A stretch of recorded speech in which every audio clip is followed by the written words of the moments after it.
On to college basketball, Kevin, where we're just 13 days away till Selection Sunday. But Duke has been struggling of late. Here's more on that. The Blue Devils entered tonight's game against NC State following our show, having lost 2 straight in 3 of their last 4, all on the road, which included a 22-point loss at the hands of the Wolfpack on February 19th. Now, one of the main reasons for Duke's struggles are its offense and mainly shooting the ball. Since that NC State loss, Duke ranks 311th in field goal percentage and 208 in offensive efficiency. And as a result of their struggles, our bracketologist Joe Lenardi has dropped them to a 3 seed, which would be their lowest seed in 4 seasons. So Jay Billis on the call for this one, Duke and NC State in Durham. And look, Jay, I think sometimes we forget how young these kids are, but either way, Duke has lost 2 straight and they're dropped down to that 3 seed. What do you think is going on with this team right now?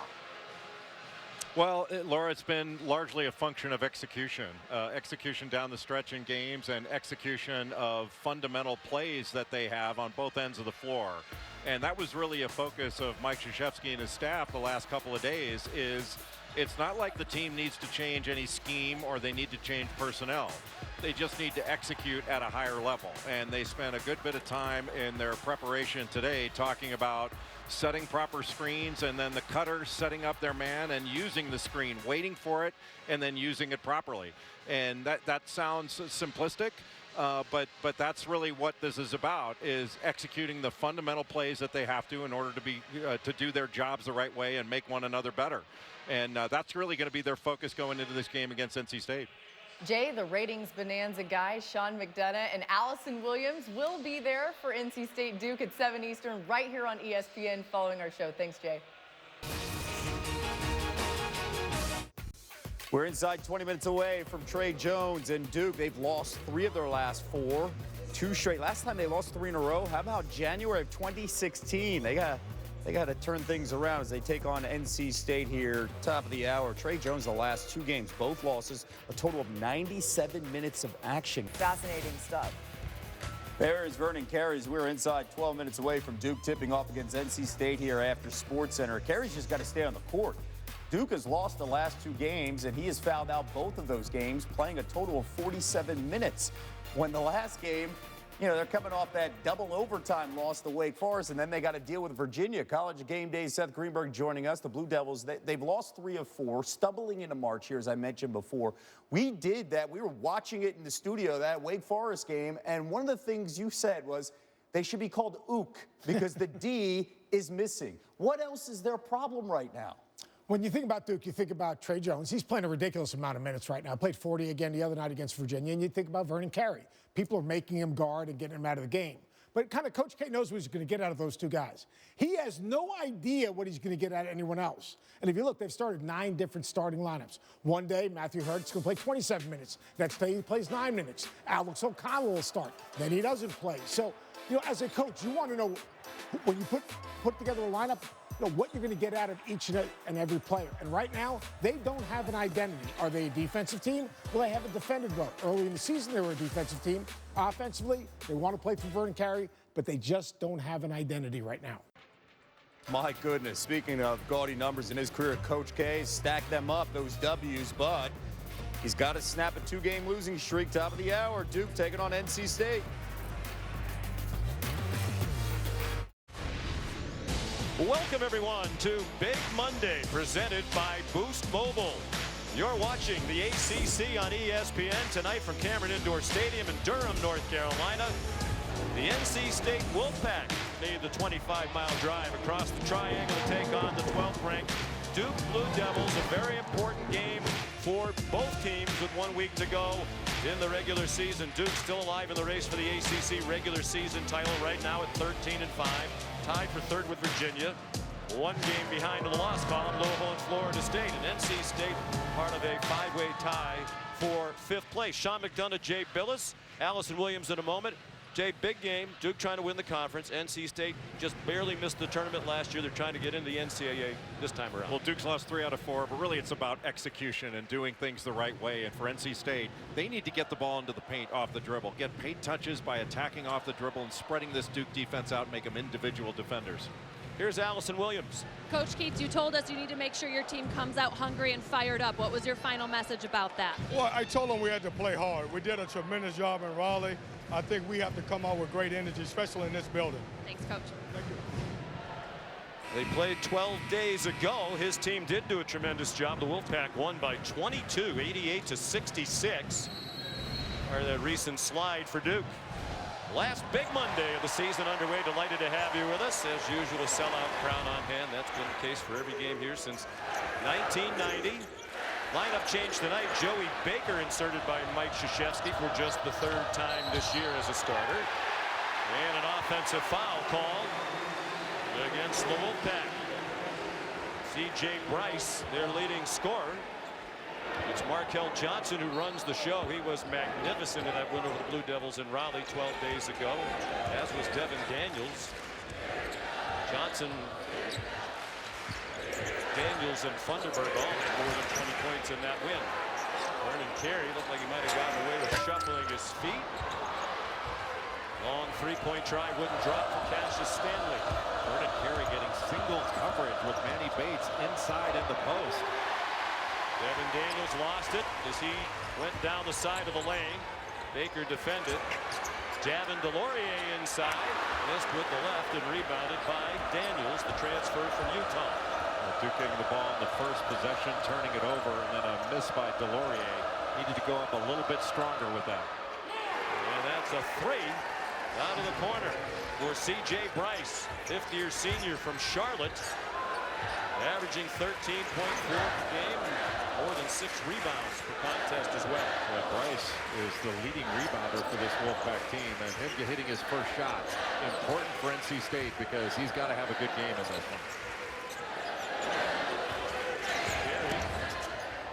Down the side of the lane, he's fouled by Manny Bates, the leading shot blocker in the ACC. Tried to swat that one, fouled instead. Mike Krzyzewski. I thought he was very upbeat, Jay, despite the recent struggles for his team. 2 losses in a row, 3 out of 4. Young team. He was very positive with his message to his team at the shoot-around today. Well, he talked to his team mostly about execution, that they've lost 3 out of 4, but it's not because they need to change scheme or they need to change personnel.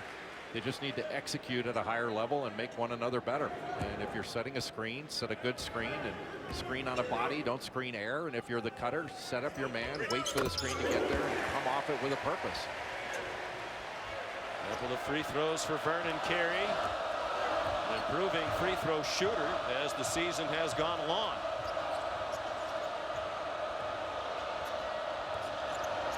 Markel Johnson with the left, the senior from Cleveland. And over 1,000 career points earlier this season. We're going to see a lot of that from NC State. A lot of ball screen action where they're going to try to attack off the dribble to get into the paint. And Markel Johnson, who can snake through those defenders. You see Vernon Carey just on the wrong side of that screen, just poorly guarded by Carey, and allowed Markel Johnson to snake all the way to the basket. He had 28 points the last time these two teams played. He was magnificent. Bates, another block shot. Came into the night with 81, most in the ACC, 6th in the country. And Daniels stopped by Javin DeLaurier. That was a 2-on-1 with Markel Johnson. They didn't take advantage. Trey Jones off the mark, and Daniels flying through the air. 6'5", 205 to rebound it. Well, NC State would like to have that last break back. They had what should have been an easy basket. 2 good defensive plays, first by Vernon Carey and then by DeLaurier to take away that opportunity. But when you've got the ball in that situation, NC State has to score, get fouled, or both. I was surprised Johnson didn't go up, but there should have been no hesitation once Devin Daniels got the ball because the defense was behind him. DJ Funderburk handed it off to Markel Johnson. He goes all the way to the bucket and scores. And Johnson has 4. He averages 13 per game. Duke 0 for 6 from the floor now. Duke big guys have to do a better job of corralling Johnson off those ball screens. Ball screens aren't just guarded by 2 defenders. They're guarded by all 5 defenders. Cassius Stanley way short for 3, an air ball. It was saved by Matthew Hurt, the freshman, but turned over to the Wolfpack. Johnson shed the defender with the fake, then fired an air ball. And Funderburk couldn't save it. The officials tonight are Doug Shows, Doug Sermons, and Keith Kimball. Here's Markel Johnson coming off that ball screen, just gets a straight line drive all the way to the basket. That is not the kind of defense that Mike Krzyzewski wants to see from his team. And containing the dribble in this ball game is going to be very important for Duke's defense, but it's equally important, if not more so, for North Carolina State to continue to spread the court and drive the ball. Make Duke into individual defenders. On the stat panel for Markel Johnson, 6.5 assists per game, #1 in the conference. Trey Jones leads second at 6.3. Cassius Stanley, the long two-pointer. That's the first Duke field goal, 3.5 minutes in. Trey Jones able to get a switch. DJ Funderburk switched off. And when Cassius Stanley caught the ball on the left wing, he attacked the closeout, didn't panic at the end of a shot clock. He really has to start playing at a higher level for Duke because he's such a good player and a good scorer. Boy, Bryce wide open under the bucket, but lost the ball. Funderburk missed the three. Not really a three-point shooter. He's made just 14 all year long. Jordan Goldwire hip check down. And Markel Johnson called for his first foul. Gets us to our first media timeout. ESPN's exclusive presentation of college basketball is presented by Boost Mobile. Step up with Boost Mobile. Get a super reliable, super fast network. And in part by Charles Schwab. Own your tomorrow.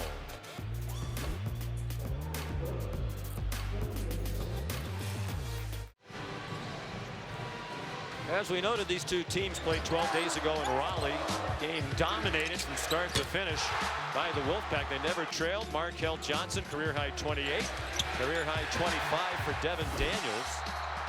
A 22-point loss for Duke. The fans stormed the court at PNC Arena.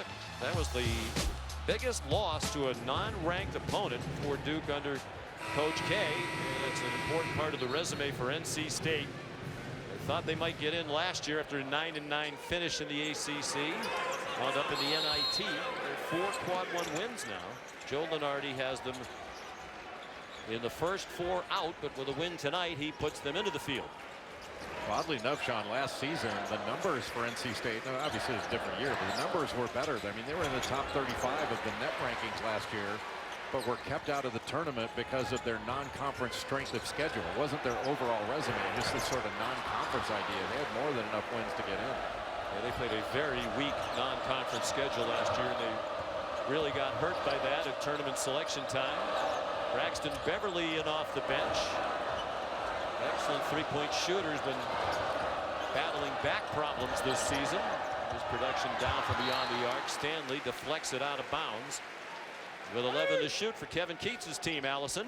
Yeah, Sean, and Keats has been pretty realistic with his team about where they stand with the NCAA tournament hopes. He said it's kind of a fine line you have to walk, though. He wants them to know where they're at, where they stand, the game's in front of them. But he also doesn't want to put too much pressure on his team. So he tries to be honest and upfront, but he also doesn't want to ever let one slip up compound and become more than just one bad game. So he's trying to be honest, but he said it's a tough line to walk. Certainly these players learned last year the importance of every game. One more win, they likely would have been in the NCAA field. Johnson nearly had the steal. Matthew Hurt is open for 3. And Daniels snatches another rebound. And Matthew Hurt was wide open there. What a bad pass by Markel Johnson. And Trey Jones missed the layup. Rebounded by Johnson. He got away with that poor decision.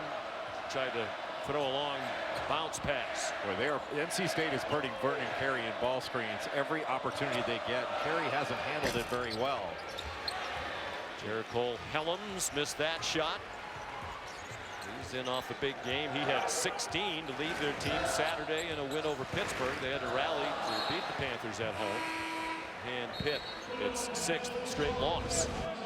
See Vernon Carey right here coming up to guard the ball screen. DJ Funderburk's going to set the screen, and Carey just is not connected and doesn't get to the right side of the screen. If the screen's being forced to the right, you've got to get to that side and help corral the ball. And just a freshman, he's still learning how to guard that, but he's being picked on right now by NC State. And NC State having very good success at putting him into those ball screens. Javin DeLauria doing a much better job there of corralling the ball and then getting back to Manny Bates. Braxton Beverly hit the floor. Still plenty of time on the shot clock for the Pack. But it's a mad scramble right now just to kind of start running their offense. Now they're running out of time. Bryce badgered by goal wire. C.J. Bryce short with a left-handed layup. Duke is 1 for 12 from the floor. They've turned it over 4 times. And they're still down by 5 after the miss by Wendell Moore. Well, Duke is not only missing shots, they're missing layups. They've had Trey Jones missed one. Javin DeLaurier missed one. They've had some point-blank shots that they've just missed. Calling this a shooting foul to the consternation of Mike Krzyzewski. The foul on Trey Jones, his first. And the second against Duke. So here's Markel Johnson. Making the first free throws. Just 61% from the line. Super Tuesday, it's tomorrow. Michigan State to number 16 in the country off their big win at Maryland. Taking on number 20 Penn State. Big Ten matchup at 7. And Coach Cal in Kentucky up to number 6 in the poll out today, hosting Tennessee at Rupp Arena. Michigan State played its best basketball game of the season at Maryland. They were locked in on both ends of the court and got great contributions really up and down the roster. And that Kentucky team that you mentioned is now number 6 in the latest poll. I'm not sure there's a guard in the country playing any better than Emmanuel Quickley's playing for Kentucky. He's been outstanding.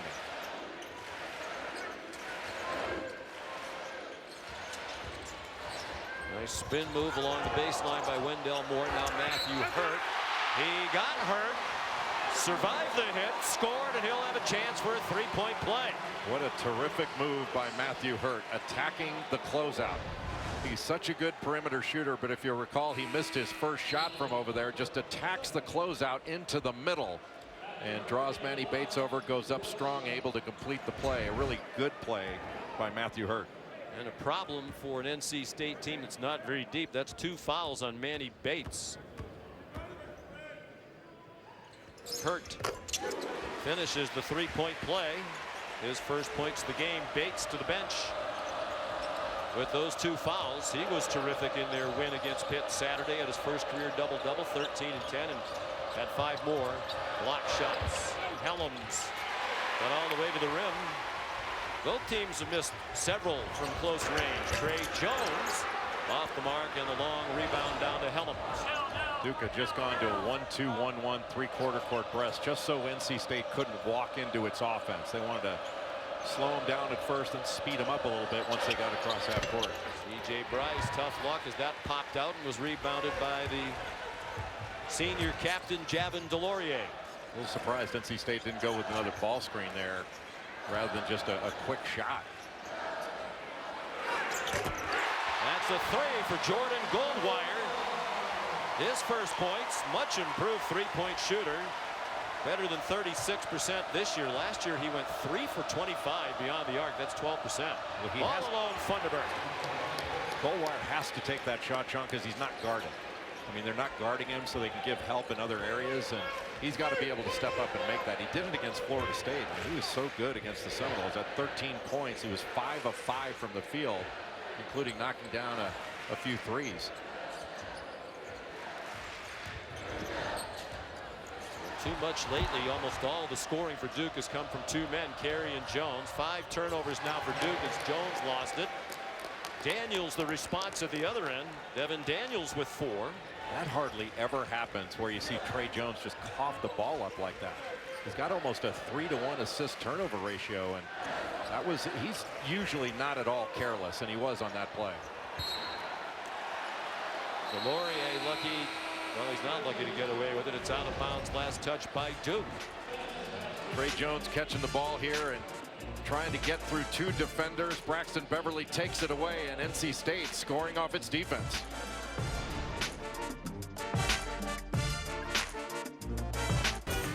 Well, not long ago, Baylor had topped the Big 12 and number 1 in the country. Now they're looking up at Kansas. The Jayhawks in command with 2 games to go. Big one for Baylor tonight in Waco. Funderburk had trouble on the catch, still managed to power it up and in, and DJ Funderburk has 4. Boy, good concentration by DJ Funderburk. He had such a good game last time that they played Duke. He had 21 points, 9 boards, and 3 steals in that one. He's such a good offensive rebounder as well. Vernon Carey off the mark from the free throw line. Wendell Moore went after the offensive rebound, couldn't get it. Devin Daniels did. Daniels has 5 rebounds already, getting for 2 more points, but off the mark from the baseline. Trying to get the ball to Trey Jones. Duke almost turned it over again. Good fake. And a bucket by Jordan Goldwire. That's a 2. He has 5. The average is 4.5 per game.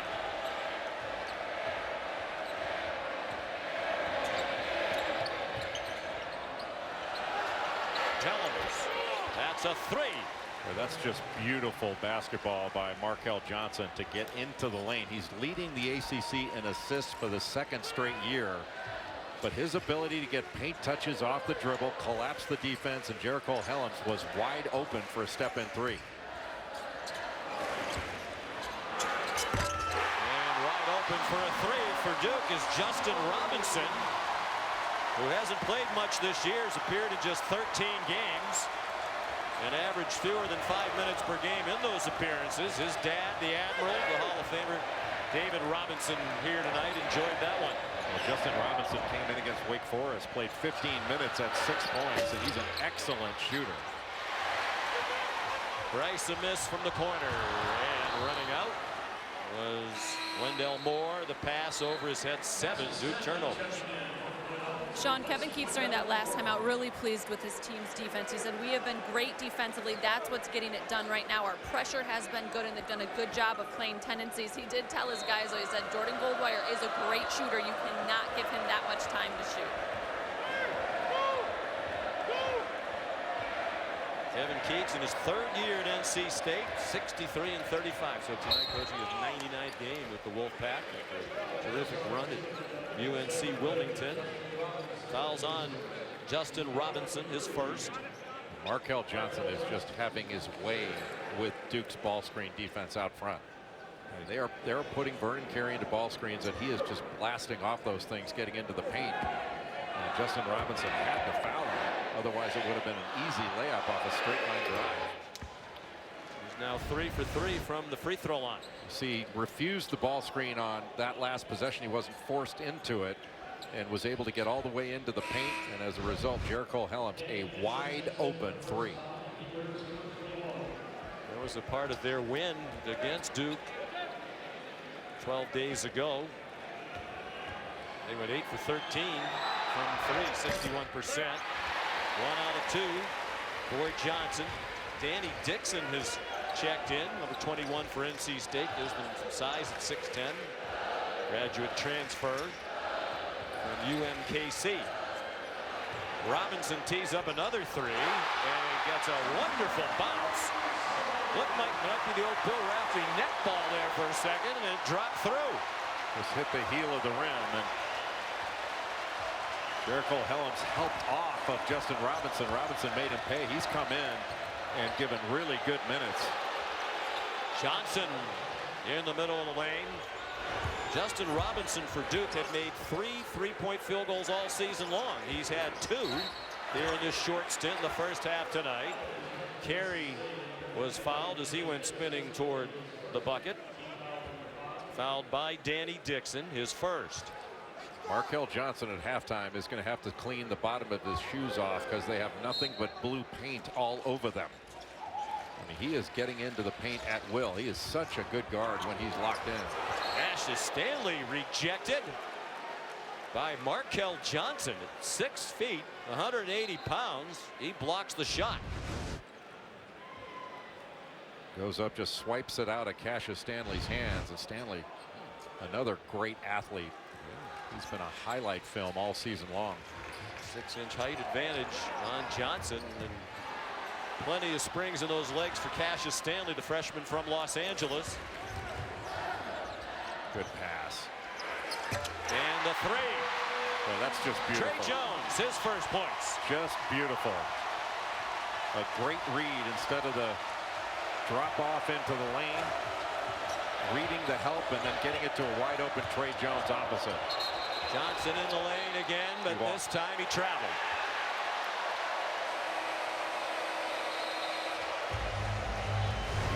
Well, take a look at this terrific pass by Jordan Goldwire. Instead of hitting the roll man Vernon Carey, he read that Devin Daniels was helping off and found Trey Jones. And when we come back, the Illustrator's best, and need I remind you, it's all the best if I've said it.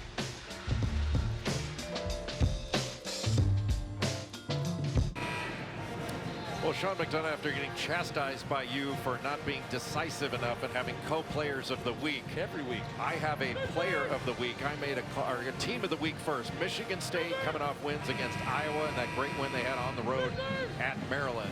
The Michigan State Spartans, the team of the week. The player of the week, no co here. It's Marcus Howard of Marquette. 2 games, he had 67 points in those 2. And this week we have a play-by-play person of the week, and I'm going with Dan Shulman. I made a call, and I'm not, well, maybe I should go with Co.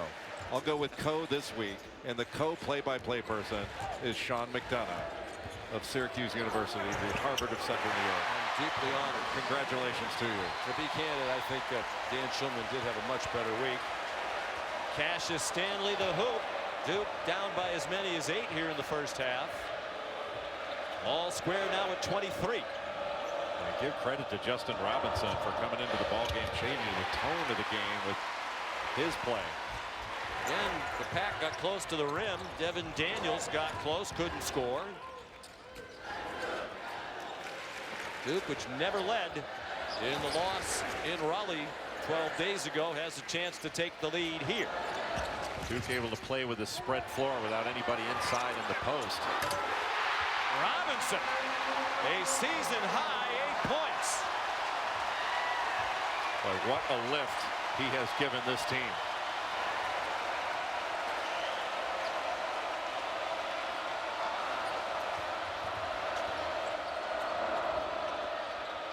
Whoops. Thunderberg tried to give it to Daniels. Fortunately for NC State, Bryce was there and then he got nudged. Wendell Moore trying to get over the screen and doing so got into the body of the ball handler. First foul on the freshman from Charlotte, Wendell Moore, 4th team foul. NC State's been called for 5. By the way, my team of the week, the Merrimack College Warriors. I appreciate you and Reese giving them some love on game day. Winners of the Northeast Conference in their first year in Division I under the terrific young coach Joe Gallo.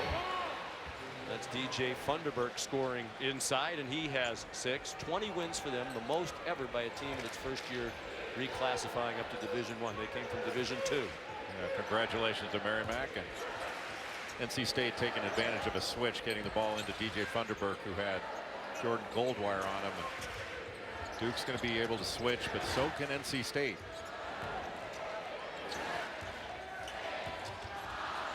Crowd counting down the shot clock. Moore lost it, and Daniels the dunk. He has 6. And the turnovers continue to be a problem for Duke. They've committed 8. And the NC State foul on Braxton Beverly, his first. Well, that foul saved a basket and probably saved a posterizing dunk by Cassius Stanley. Next foul will put NC State over the limit. They've won only once in this building since the 1994-95 season. 16-17, we were here for that game. Dennis Smith was magnificent for the Wolfpack in the win. Robinson, the offensive rebound. Stanley for 3 off the mark. Trey Jones had it blocked again by Markel Johnson. He leads a 4-on-1 break, and Helms the finish. What a turnaround on that play led by Markel Johnson. That block took away a Duke basket and started a 4-on-1 break and led to NC State turning defense into offense. Johnson is playing so hard on both ends of the floor. Markel Johnson, just a small point guard, but he is playing big in this game. Lobbing it up. What a nice pass by C.J. Bryce to Jericho Helms.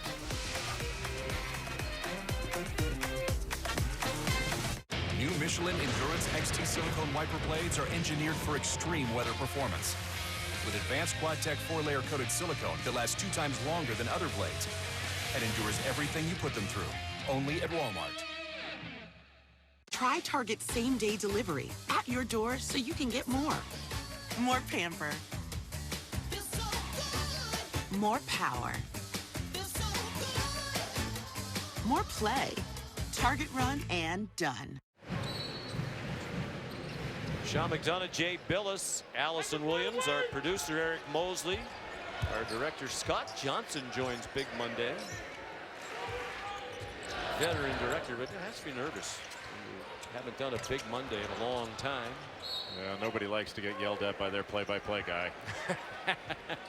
Well, that's why he's here on Monday instead of on Tuesday with co-play-by-play man of the week, Dan Schulman. He is a yeller.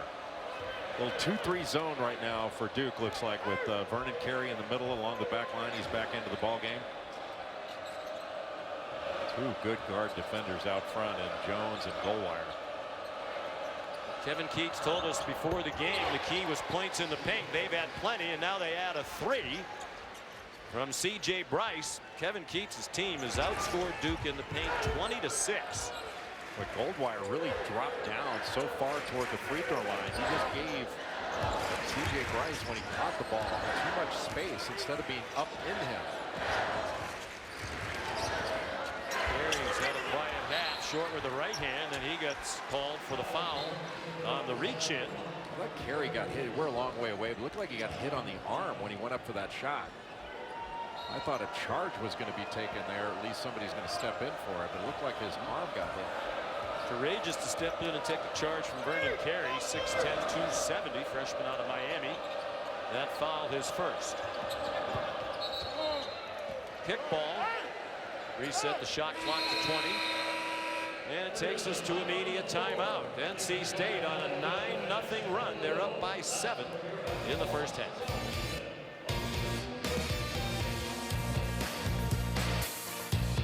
Jeep halftime report just minutes away, and the UConn women team, they're eyeing perfection. Plus, these guys going into the lab to break down some of the bubble teams. Speaking of the bubble team, what are you seeing from NC State, Fonz? I love what NC State's doing defensively. They've been able to turn Duke over 8 times there early. 6 of them, Seth, live ball turnovers. Hey, Jay, I got a question. What is Duke's identity? I thought at the beginning of the season was on the defensive end. Right now, I'm not sure.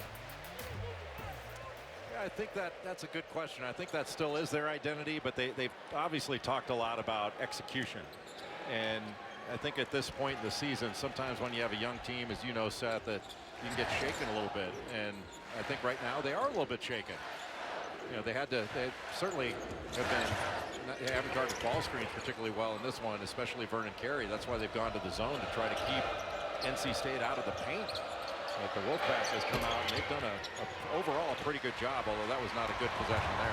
C.J. Bryce missed an open 3, would have given them a double-digit lead. Instead, it's Jordan Goldwire scoring for Duke. He has 7, hasn't missed a shot, 3 for 3. With Devin Daniels wide open, wide right. Rebound Carey. Vanderburg was wide open initially, but Helms did a good job of reading it as the defense shifted. Carey got smacked in the face by Funderburk, still managed to score, and he'll have a chance for the old-fashioned three-point play.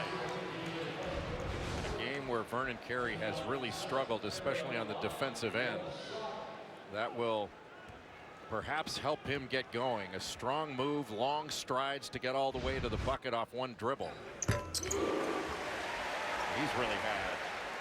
Although this has been a struggle to guard ball screens in this one for him, he's had an extraordinary season. What, 14 double-doubles? He's had 9, 20, and 10 games as a freshman. It's hard to imagine to be that consistent. There's 5 points and 3 rebounds in this one. A second ago, it looked like the Pack would be up by 10. Right now it's 2. Funderburk frustrated he couldn't score at the rim, but he did draw the foul. There's much better offense against the zone by NC State to probe the gaps and get into the paint. When you're playing against a zone, you just can't settle for jump shots. It's the easiest thing to get, but you've got to get into a gap. And dribble penetration is the best way. It's the most debilitating thing against a zone. Thunderberg made the first. Stanley's foul, his first. This week, the NBA Wednesday doubleheader tips off in Milwaukee. Giannis and the Bucks against the Pacers at 7. And Zion and the Pelicans take on Luka and the Mavs. No last names necessary when you mention those gentlemen. An appealing doubleheader that is Wednesday night. Zion has been off the charts good. I mean, he's going to make a pretty good push for Rookie of the Year, even though he missed, what, 40 games? That will be interesting. John Morant's had a tremendous rookie season as well. Stanley lowered his shoulder, got called for the charge as he was well guarded by Jericole Helms. 2 fouls now on Stanley. Those are the charges that should be rewarded by officials, and that is when you're the primary defender, moving on the ball and keeping your legal guarding position, maintaining it. The ones that are given away too easily are the ones where a player comes over from the weak side and slides under an airborne defender. Those are given up way too easily.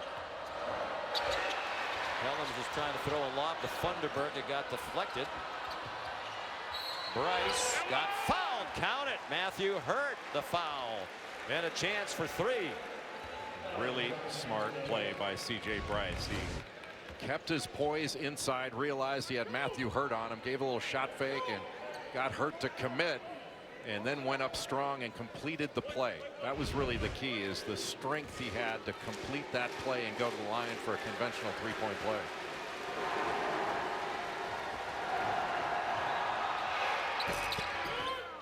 Hurt's foul was his first. Both teams are over the limit with 2:03 to go in the half.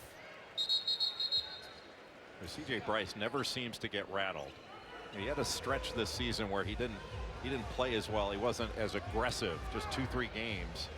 But he's really a calming influence on this team, and he's a very good mid-range player, but just knows how to play, especially on the offensive end. Makes very good decisions overall. 5th-year senior.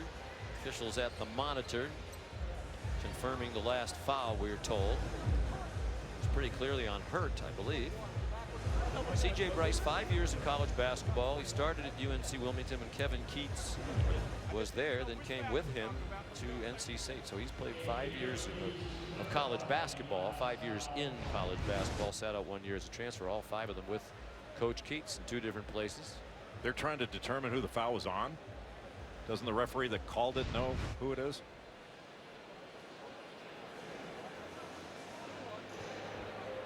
When you go report it, you have to report a number. I mean, what? And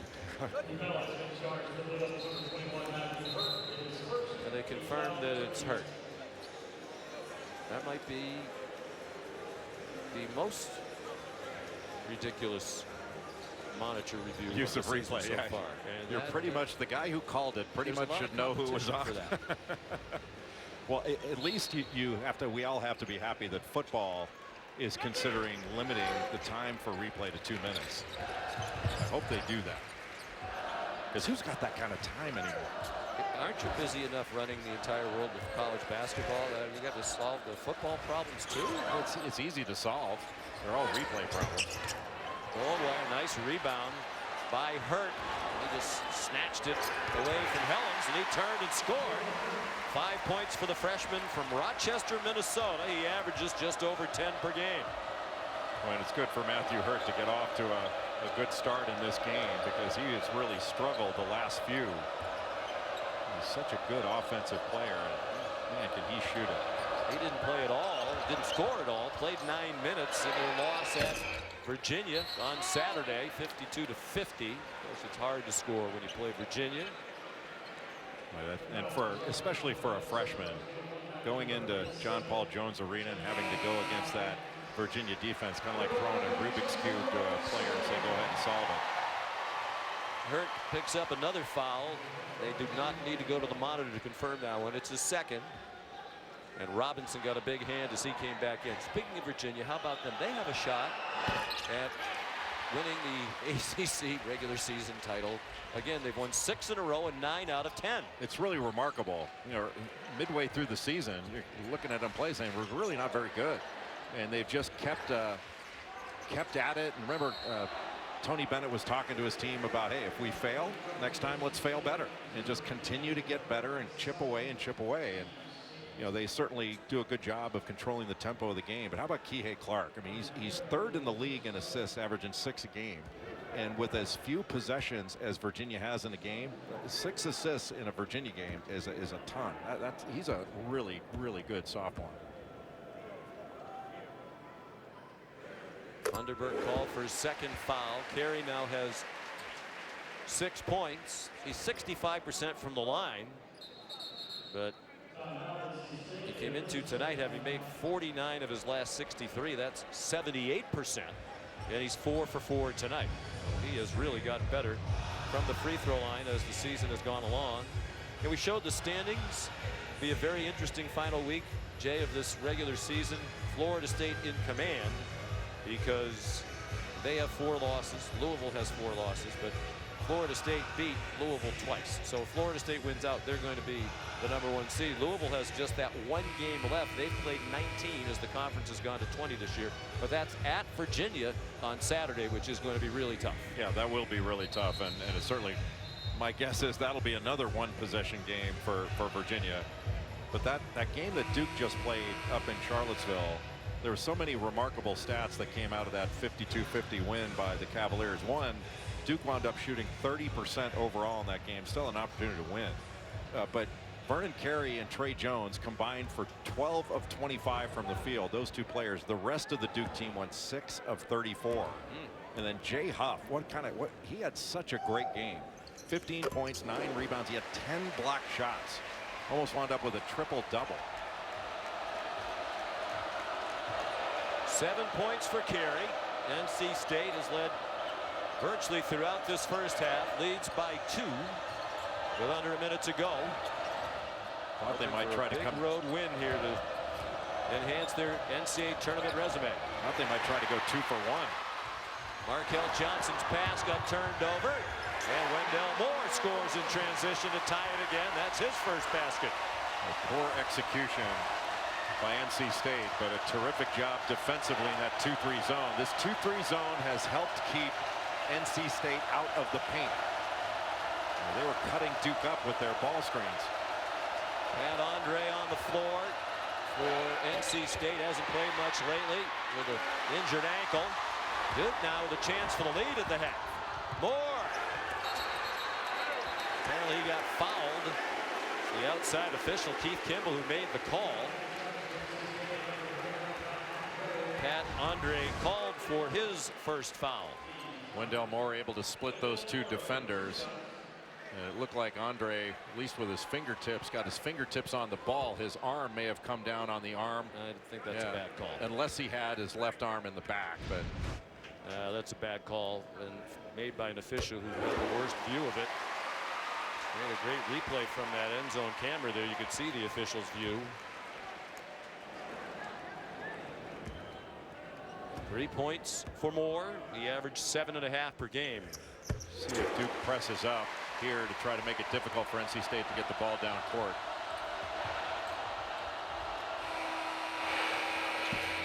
And we go to halftime. Duke with the lead.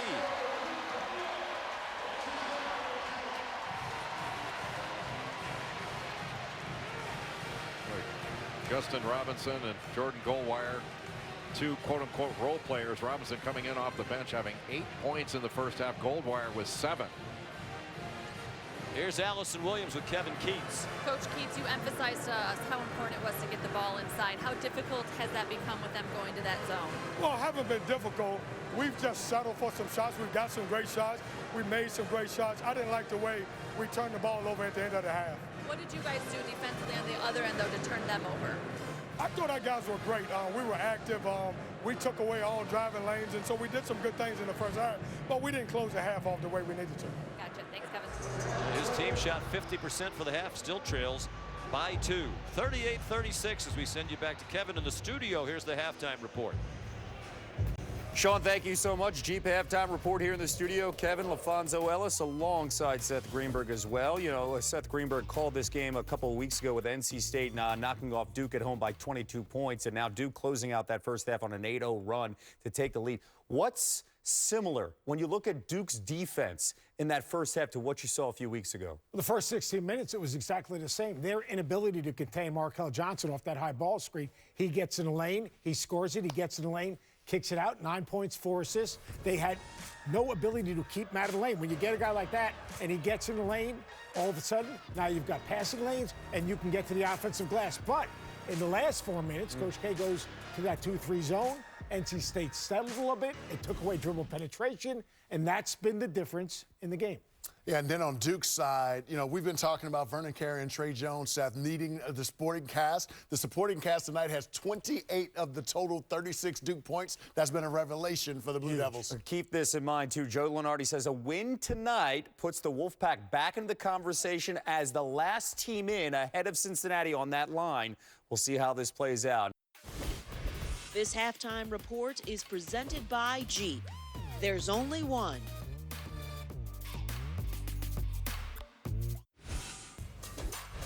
This halftime report is presented by Jeep. There's only one.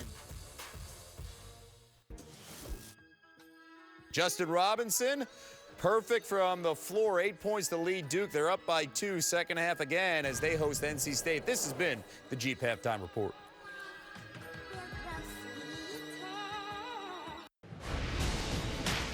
Welcome back to Big Monday, presented by Boost Mobile from Cameron Indoor Stadium. Duke with a 38-36 lead over NC State at the half. Welcome back. Sean McDonough with Jay Billis. Jay, Duke led for just 30 seconds in that first half, but they do take the advantage into the second half. And the zone was helpful. Duke was getting beaten off the dribble, off ball screens with Markel Johnson getting into the paint. They went to the 2-3 zone. That really helped. And then Duke got great production off the bench, 24 points off the bench. But they've got to get their primary scorers, Trey Jones, Vernon Carey, Cassius Stanley. Those guys have to get going. They're 4 of 20 in the first half. Well, it's interesting because lately it's been their primary scorer scoring a lot. No one else helping. It's the other way around tonight. Let's take a look at who is made of more. Brought to you by Guinness. Markel Johnson and C.J. Bryce with 9 apiece for NC State. How about Justin Robinson? His season high was 6. He played in only 13 games all year.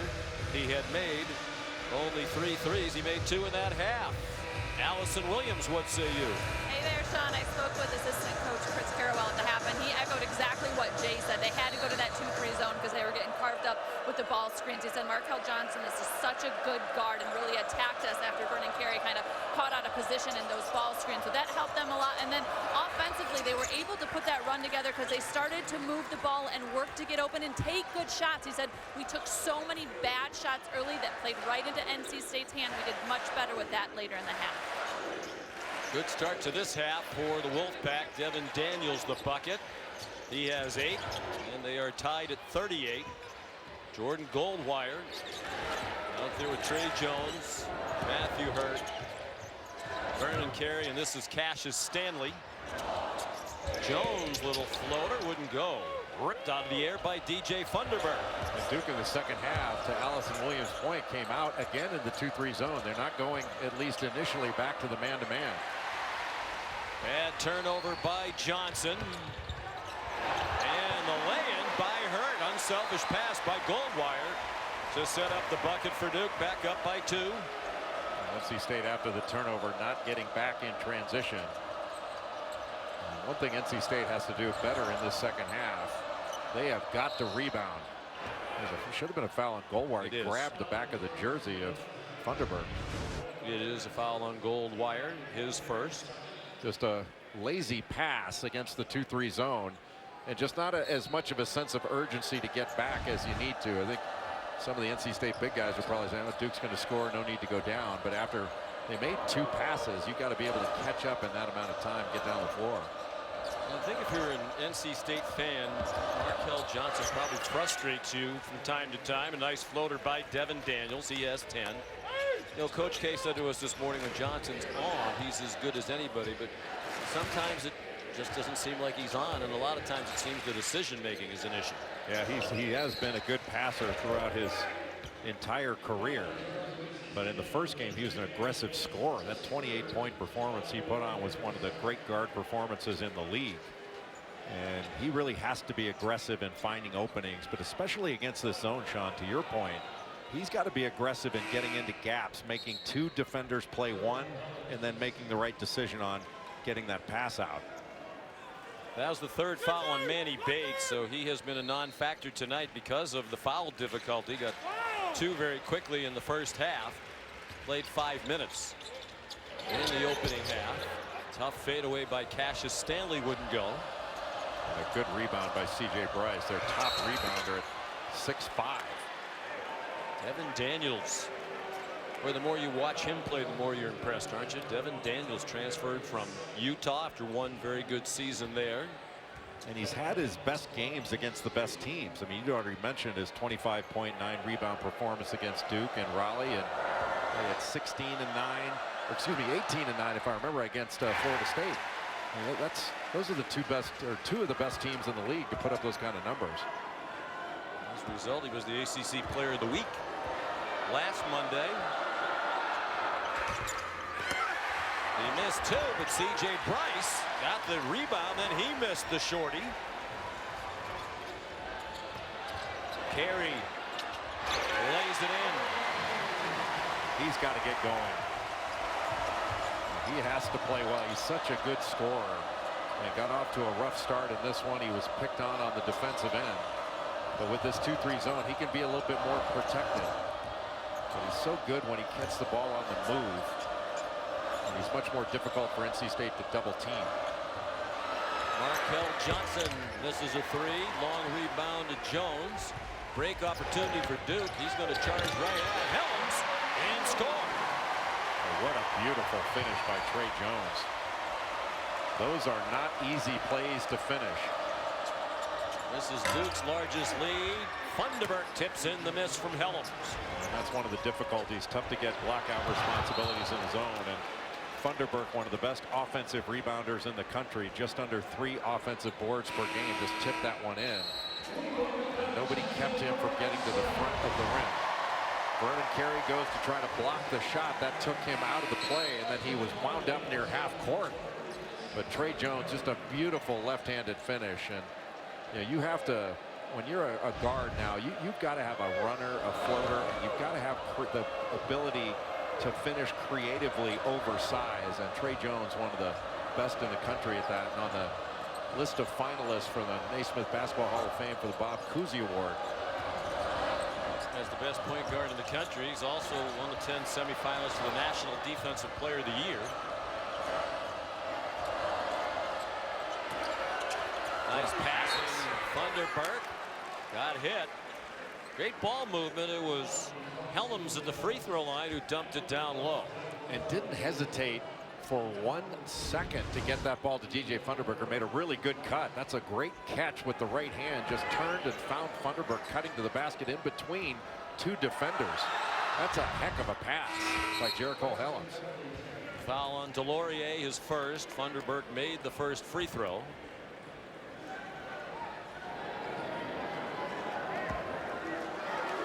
And 5 for the redshirt sophomore from Cleveland.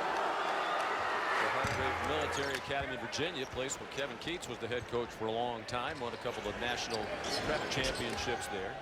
Funderburk is really good now, but he's going to be even better going forward. I mean, his last 2 games, he's averaging 16 points, 8 rebounds, 13 of 20 from the field. And he's capable, I think, of that consistently.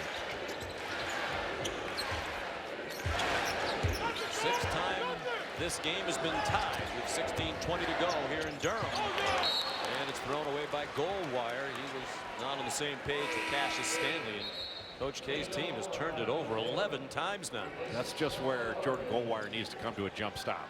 That was the problem. You know, a lot of coaches will tell you, hey, you got to use that free throw line as a stop sign. And play off of 2 feet. That time he didn't, wound up turning the ball over as a result.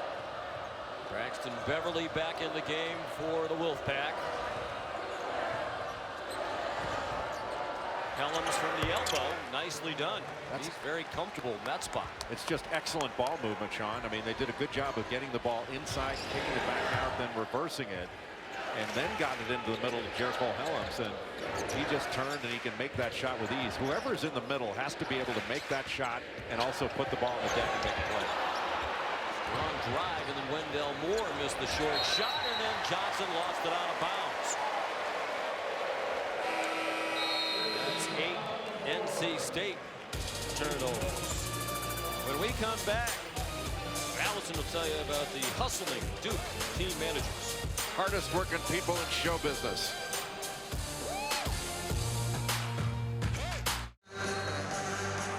Nobody works harder than a basketball team's student managers. And at Duke, they don't just work hard, they work fast. Check this out at the half. They absolutely book it from one corner of the court to the other, going into the locker room to open up the doors before the team gets there. I mean, they're across the court in like 6 seconds flat. That is a full-on sprint at every halftime. We had to put a clock on it because they're so fast. I think we might have a bit of a false start here. Look in the lower left corner of your screen there. Straight off the bench into half court before the clock even really hits 0. So shout out to the student managers. Guys, it is a lengthy interview process to become one, but I've confirmed they do not have to run the 40-yard dash to qualify. Well, nobody works harder than managers, basketball managers. And if you ever have a job that you need to fill, the first place I'd look are managers, hardest working people in show business. Justin Robinson having a big night. Goldwire moved it quickly to Cassius Stanley. Robinson tried to throw it down with one hand as he went flying through the air.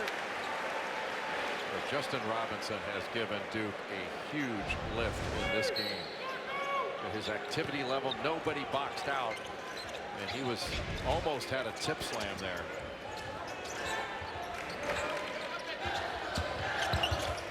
Jones, baseline drive. He's fouled by Devin Daniels. He didn't like it. There's in disbelief. And Keith Campbell, first foul on Devin Daniels. Now here's a look at who's flipping the switch, brought to you by Boost Mobile. Trey Jones, 6.3 assists per game. He's third in the conference in assist to turnover ratio, 6th in scoring, 6th in steals, 8th in field goal percentage. The only player in the ACC in the top 10 in each of those categories. I'm not sure there's a better two-way player at the point guard position. He's as you mentioned, he's on the list for National Defensive Player of the Year for the Bob Cousy Award as the nation's best point guard. He could score. Heck, his last 2 games, he's averaging 20 a game, almost 6 assists, and went 13 of 22 from the field in those 2 games. Markel Johnson lost it again, used the screen by Helms, but then hustles back to make a nice play and flick it out of bounds. He almost dove at that ball from behind to knock it away.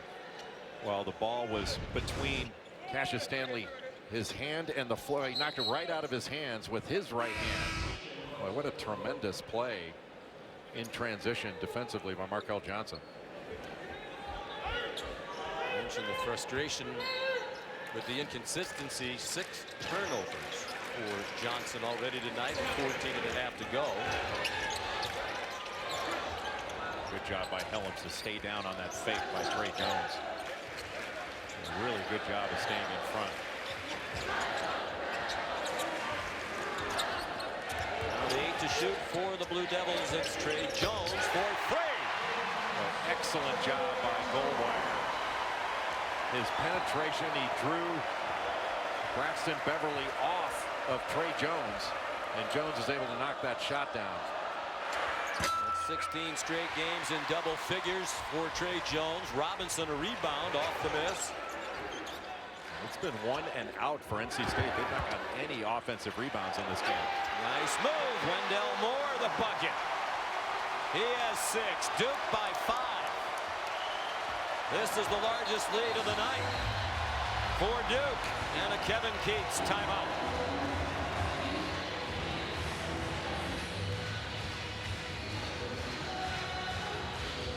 Jordan Goldwire is a very good passer himself on the ball reversal, putting the ball on the deck, drawing 2 defenders. Braxton Beverly could not recover on the closeout, and then Wendell Moore scoring inside. Duke with a 5-point lead.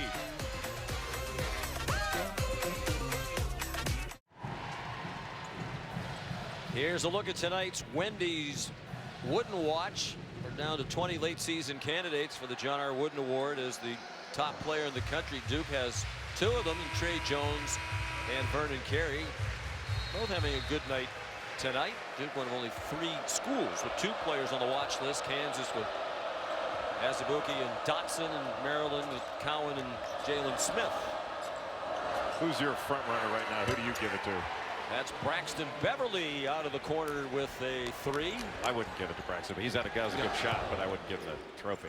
Well, I think it's a tough call. I think, like the teams, there's a lot of parity among the best players. I don't think there isn't anybody who stands out ahead of anybody else right now. Yeah, to me it's three guys. Obi Toppin of Dayton. That would have been my choice if I had to spurt one out. Luka Garza of Iowa, and then Miles Powell of Seton Hall. To me, it's those 3 guys. And I favor Obi Toppin. Yes, I would agree with that. But I wouldn't argue with anyone who felt otherwise.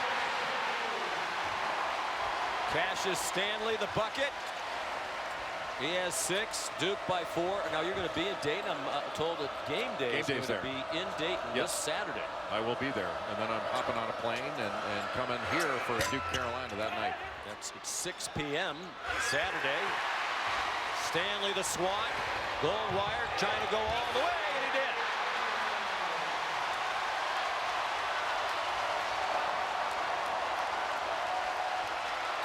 For Goldwire, he loves Big Monday. Who doesn't? Helms fouled. Rescued by the whistle. Looked like it might be another live ball turnover leading to a run out for Duke. Jordan Goldwire called for his 2nd foul. Cassius Stanley came up with the block, knocked it out, and Goldwire wound up taking it the other way. Had Braxton Beverly in retreat, able to lay it in. And that was just after Cassius Stanley made a fantastic play going right into the chest of DJ Funderburk and got his own rebound. Boy, Duke, this 2-3 zone has been so good for Duke, and NC State has to find a way to penetrate off the dribble and attack the rim. You know, that was, I think they've settled way too much for jump shots against this zone, and they're not getting any offensive rebounds. Vernon Carey just called for his 3rd foul. Another reason to attack in the middle. 12 minutes to go. Duke lost. They have no shot at the regular season title. They're going to go to Greensboro to try to defend their ACC tournament title next week. And NC State could really use a resume boosting win. They are squarely on the bubble. 11:52 to go inside Cameron.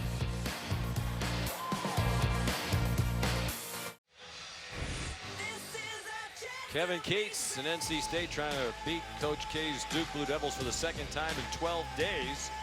Wolfpack led through much of the first half, but they're down by 6 with 11:52 to go. And as they play the ball in, they have 2 seconds to shoot. Right now, Joe Lenardi has them the first team out of the NCAA tournament. They got the quick shot. It wouldn't drop for C.J. Bryce. A win tonight. Joe has them in the field. And right now, Duke in transition. Just getting easy layups. It has been matador defense by NC State in transition. Wendell Moore's bucket gives Duke its largest lead. NC State's not moving the ball at all. They moved it very well in the first half. This zone has gotten NC State to stand around. Funderburk from the free throw line. Plucked out of the air by Goldwire. Junior from Norcross, Georgia. And at the rim, Cassius Stanley.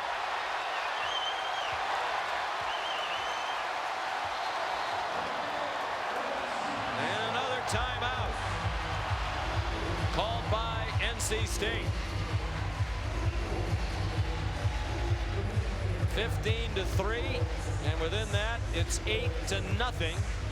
To force another stoppage. Well, the Duke 2-3 zone has made NC State stand around a bit, and that appears to have carried over into transition. Duke is just sprinting out, and they are leaving NC State behind. What a beautiful pass and finish, and Cassius Stanley has an extra step on his ladder that the rest of us just don't have. What a spectacular athlete.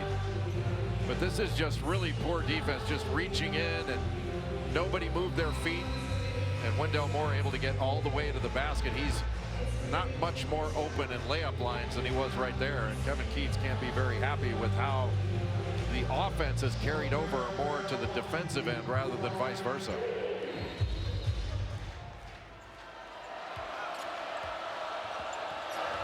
Markel Johnson to Daniels. Briskly to Bryce for a much-needed three-pointer. Just getting the ball to move, player movement.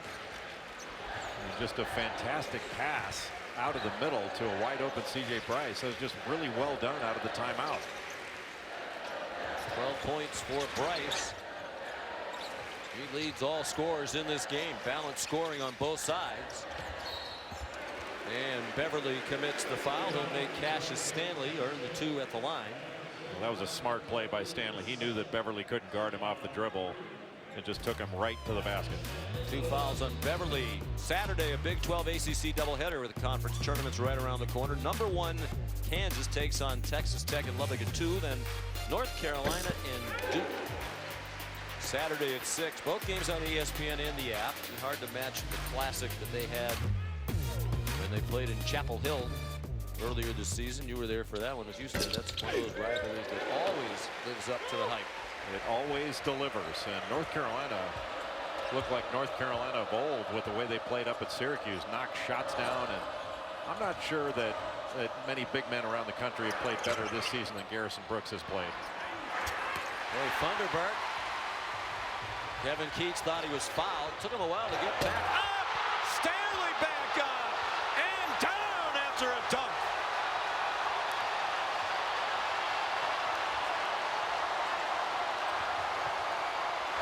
Bryce blocked by Carey.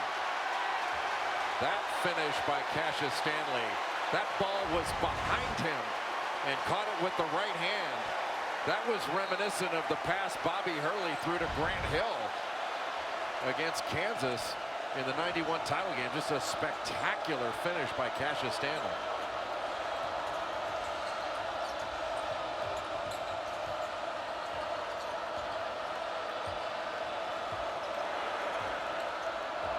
Five to shoot.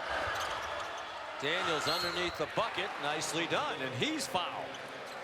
A much better job by NC State of penetrating into the lane, getting a paint touch, and a really nice pass down low to Daniels, who was able to shield the defender off with his back, turned right into the defender and finished the play. 2 fouls on Trey Jones. Duke 1 foul away from being over the limit. Free throw pops out. Duke by 9, under 9.5 to go.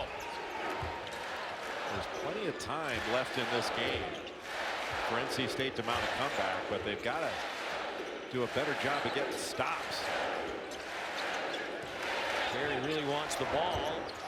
Battling Thunderbird. Daniels came to help for a moment, but Carey just too strong. Well, I don't know why Daniels left the ball. He was right there with the double along the baseline, and then just left Vernon Carey and left Thunderbird on with an odd angle there. Now watch number 24, Daniels. He comes over from the weak side, but then he retreats. I don't know, he got knocked back a little bit, but he needed to stay there so that Carey couldn't get all the way to the basket, then just get a rotation down. But that allowed Carey to get an angle to the basket, put Thunderbird in position to foul. His 3rd foul, 4th team foul against the Wolfpack. That's the first miss from the free throw line tonight for Duke. Now 12 out of 13. Carey's 5 for 6. Thunderbird and Beverly head out. Carey just draws so many fouls. When his activity level is high, he is really difficult to guard. For any one player to guard him, he commands a double team, and not that many players in the post do that. Manny Bates has come back on the court for NC State. Played only 7 minutes due to foul trouble. He has 3. Not a prolific scorer, but he is a presence at the defensive end. The scoring has come up recently. The floater wouldn't fall for Devin Daniels. NC State had C.J. Bryce there, but they need to keep somebody behind the zone. Johnson, the good foul, or else it would have been another rim-rattling dunk for Duke. That time it would have been Carey. How easy has it been for Duke to put this NC State defense into rotation? I mean, they're just getting to the basket, getting to the lane far too easily. 2 fouls on Markel Johnson. Carey right back to the free throw line.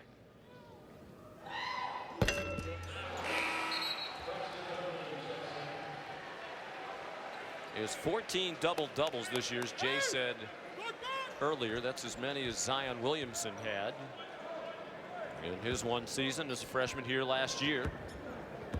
Wait, his productivity, how about this, Sean? Per 40 minutes among major conference players, the only guys that are averaging more points per game are Marcus Howard of Marquette and Luka Garza from Iowa. Per 40 minutes, Carey at 28.5 points per game. Howard 33.6 and Garza 30.1. Helms from the elbow. Helms has been very good in that position because he can turn and make a shot. He has 9 points. It's right on his average. Both he and C.J. Bryce, I think, operate best in that spot. Stanley. With a screen from Robinson. Stanley fouled. Acrobatic again. This time below the rim. It just went right into the chest of the shot blocker, Manny Bates. That's Bates' 4th foul. Bates brought his arms down. And this is a play that has not been called well all year long. And it was called well there. That was a foul. But you've seen all throughout the year, defenders are throwing their chest into shooters that aren't in the restricted area and in legal guarding position. And it's been a real problem for the game. What a night for Justin Robinson. He adds a block shot to it. Stanley is fouled. But this is the Cassius Stanley that Mike Krzyzewski needs consistently. And he's had so many excellent games. I mean, just a freshman, even though he's 20 years old, he's got to score for Duke to win. He struggled against Virginia, but all freshmen seem to. He was 1 for 9 Saturday in Charlottesville. He has game-high honors right now with 16 points. He's been in attack mode, and especially in transition. I mean, the spectacular finishes are going to make SportsCenter, but he's made so many good plays by being aggressive.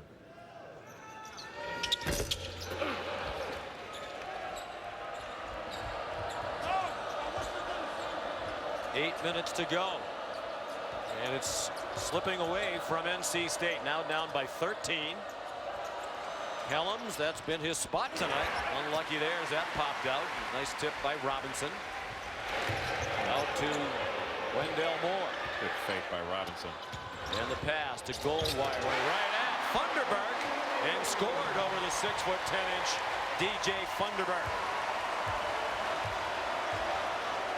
You have to give a lot of credit to how Duke has played in this zone. This 2-3 zone really changed the game, changed the pace and the tenor of the game. 11 for Goldwire, just his 5th game this year in double figures scoring. And Helms took the hit. That gets us to an immediate timeout. Well, this is being submitted to SportsCenter for a top 10 nominee. I think it's over. That should be number 1. What else is going to happen? Unless Zion throws one of these down. I think we'll see Cassius in the NBA All-Star dunk contest down the road. Spectacular.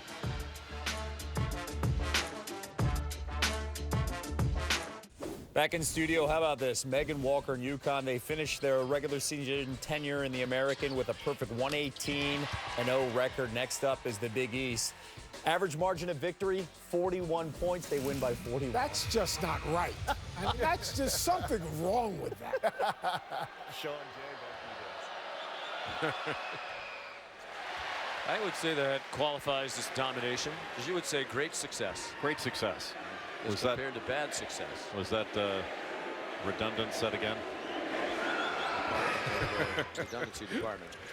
Helms the free throw. Speaking of the UConn women, I know it was a week ago, but a tip of the cap to our friend Gino Oriema.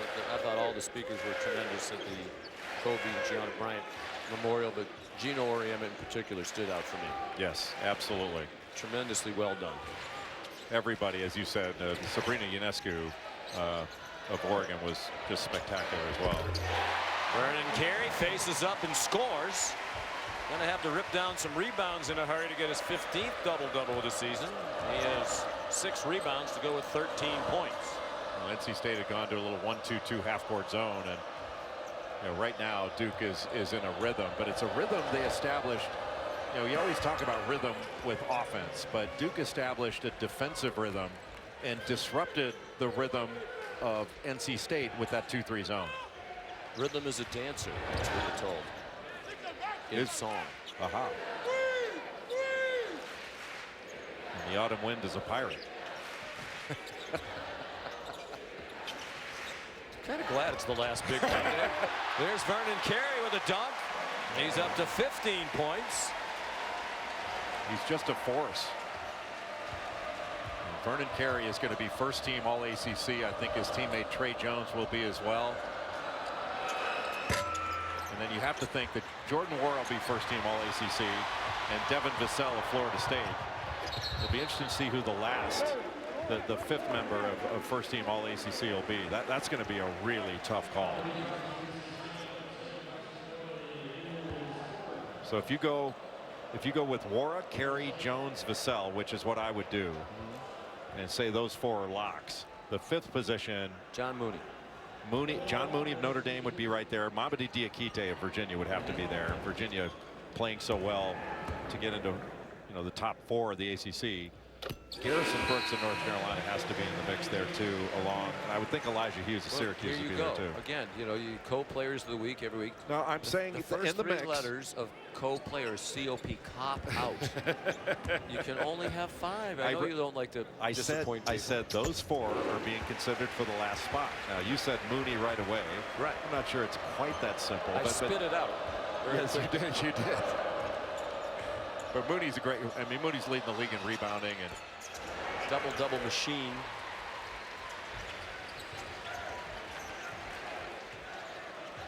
Well, the player of the week, Coach K was talking this morning about a guy that very few have heard of perhaps around the country, but Oliver Sarr of Wake Forest.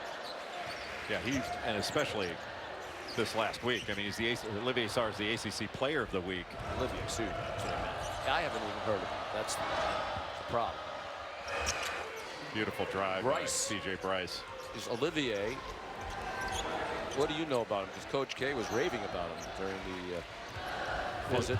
He's a big guy for Wake Forest, and he's very, very skilled.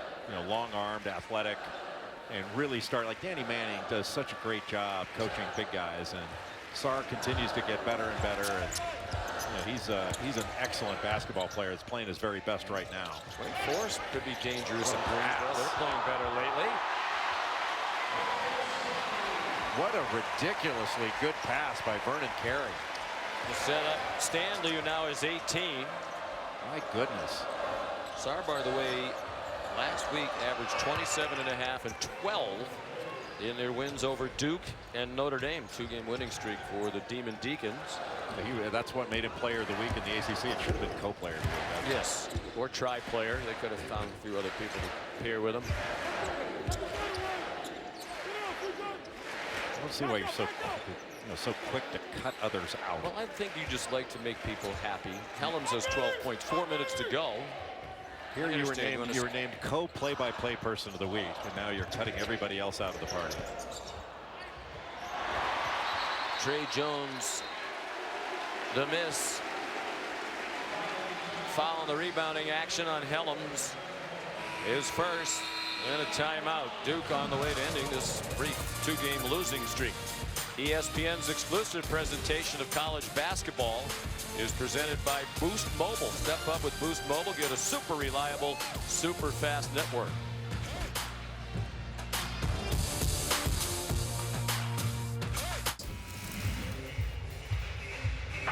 Texas Tech and Baylor. As soon as that one's over, we'll have Sports Center with Kenny Mayne and John Anderson. Top moments from Bucks and Heat. Tom McShay's mock draft 3.0. I mean, the draft isn't until late April, and we're already on 3.0. Angels Cubs All Access from spring training today, Sports Center after Big 12 hoops on ESPN and the app. We'll see a lot of Todd and Mel over the next 2 months. And well, we should. Yes, they do a fantastic job. People really get into that whole draft thing, from what I'm told. It's amazing how drafts in just about every sport have become a sport unto themselves. It's very unique. Very unique currently. Duke going to stick with the 2-3 zone. We're going to have to start calling Coach K, Coach Kheim. Oh, I like that. Markel Johnson went right at Carey, and it rolled off. Well, this game really turned. They led 46-44 did the Wolfpack, and look at it now. Down by 18. That would be a 20-point turnaround if I do my quick Syracuse math. The Harvard of Central New York. See, there's very little movement in this NC State offense. Terrific job just on the baseline drive. Got an opening. Markel Johnson able to find Manny Bates. First bucket for Bates, redshirt freshman from Fayetteville, North Carolina. But, you know, against the zone, you don't just want to get ball movement. You have to get player movement as well. You know, cutting into the middle, flashing from behind the zone. There's been very little of that in NC State's zone attack. Well, Bryce got hit in the face as Jones went to the bucket. Bryce is face down on the court. They're going to look at that. They'll take a look at the replay. 12 points for Trey Jones, sophomore from Apple Valley, Minnesota. Averages 16 a game. Jones going up and catching Bryce with that right elbow before he finished with the left hand. Yeah, and they basically have to. They're finally going over to take a look at it. I think they have to. Bryce not getting up. Doug Shaw's Doug Sermons over at the monitor.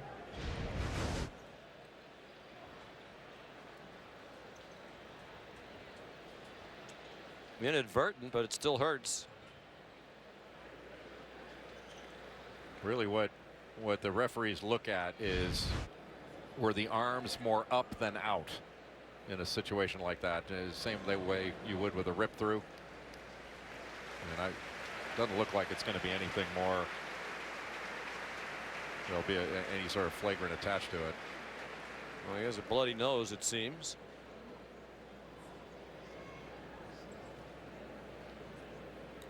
Kevin Keats out there.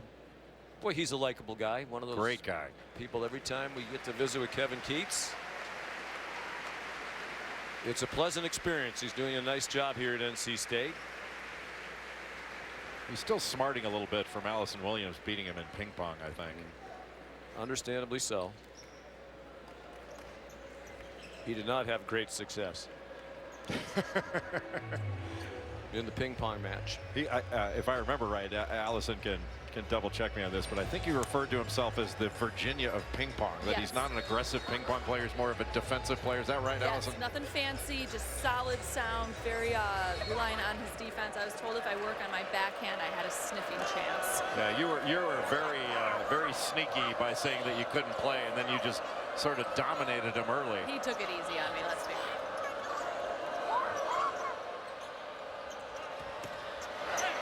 Helms bumped by Vernon Carey.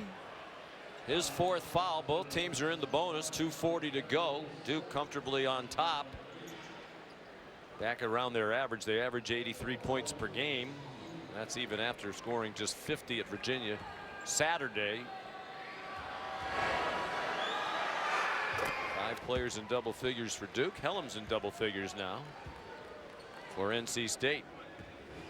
And to have so many different players contribute, where especially in the first half it wasn't the usual leaders of Vernon Carey and Trey Jones offensively. To have so many others come in and really get the team going has to be somewhat of a lift to everyone, because as we mentioned before, that game against Virginia, Carey and Jones were 12 of 25. The rest of the team 6 of 34 from the field, and still it was a one-possession game.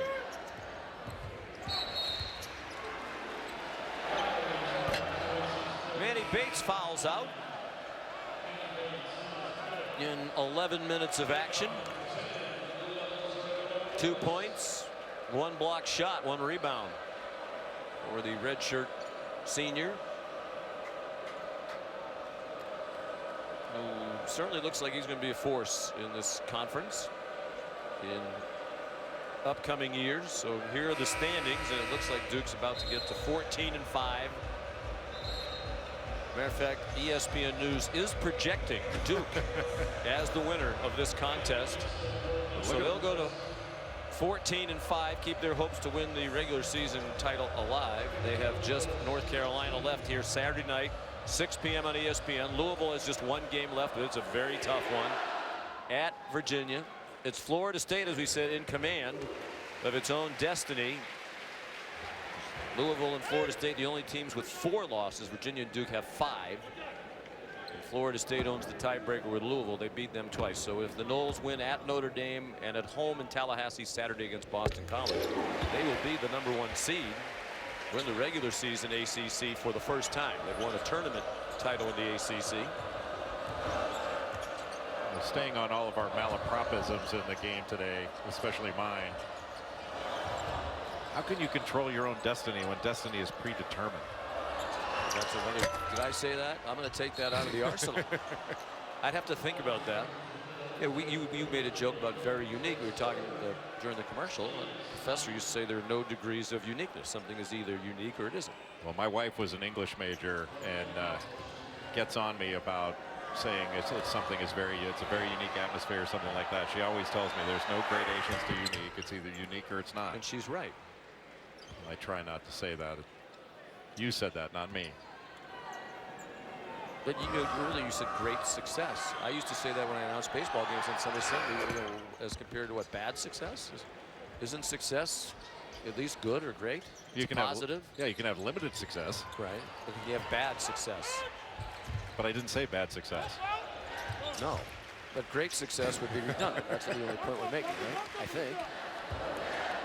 And currently, exactly I do want to share this one. I had a professor, Dwight Jensen at Syracuse. If you said currently, like the current temperature is 67, you went from an A to a B. Or in my case, probably from a C to a B. Because if you say the temperature is 67, that means currently is right now. How many times did you say current temperature in your I said it once class? On the air, and then I almost said a bad word, knowing that I had already at best gotten a B after an otherwise Emmy Award-winning student weathercast. Because you were about to explain your entire GPA by how many times you said current temperature. We've kind of drifted toward Bill Walton country here right now in this last couple of moments. The current temperature there is very high. And you're hungry. Yes. Devin Daniels called for the foul. For those of you still keeping track at home, his second. Both teams still in the bonus plus. 11 team fouls on State here in the second half. So State will have to obviously win its regular season finale to finish the regular season at 10-10.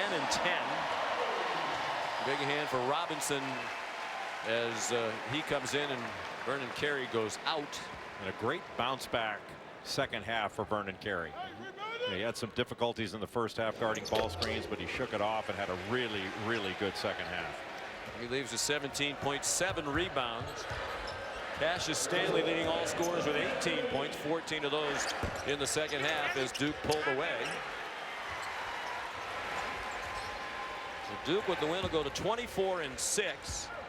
They slid out of the top 10 today. They had been in the AP top 10 for 41 straight weeks. That was the second longest active streak behind Gonzaga's 42, which went to 43 today. But they dropped from 7 to 12 today. So they spent all of last year in the top 5 in the country. Stanley dunked by Robinson.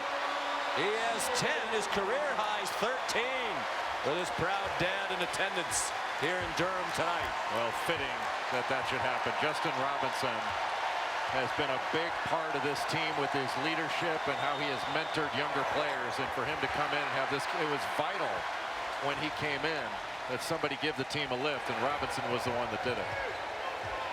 So Duke 12 days later responds to the 22-point drubbing it took in Raleigh with an 88-69 win over the Wolfpack here tonight. 6 players in double figures for Coach K, with Robinson joining them with that dunk.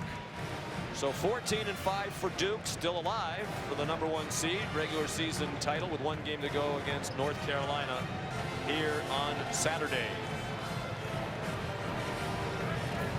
Big game Saturday between Louisville and Virginia, the last game of the regular season for the Cardinals. Virginia still has to go to Miami. We showed you Florida State's remaining schedule a moment ago. Final score, Duke 88, NC State 69. For Allison Williams, Jay Billis, Sean McDonough saying good night. Now back to the studio.